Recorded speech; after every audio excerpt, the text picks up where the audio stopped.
Kuhusu matokeo kwa mtihani wa kidato cha sita, takwimu zinaonyesha kuwa ufaulu kwa watahiniwa wa shule ni 99.92, ambapo watahiniwa 125,056 kati ya 125,320 wenye matokeo wamefaulu kwa kupata madaraja ya kwanza, la pili, la tatu na la nne.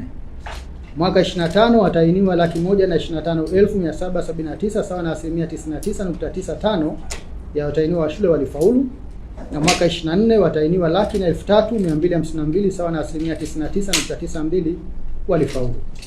Kwa upande wa watahiniwa kujitegemea, idadi ya waliofaulu ni 6,112 sawa na 94.5%. Kuhusu ubora wa ufaulu, jumla ya watahiniwa 124,603 sawa na 99.56% wamepata division 1, 2 na 3. Mwaka 25 waliopata division 1, 2 na 3 walikuwa 125,375 sawa na 99.62%.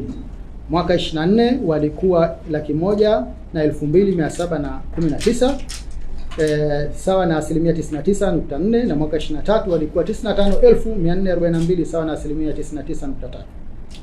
Hivyo ubora wa ufaulu kwa mtihani wa kidato cha sita umeendelea kuwa zaidi ya 99% kwa miaka minne mfululizo.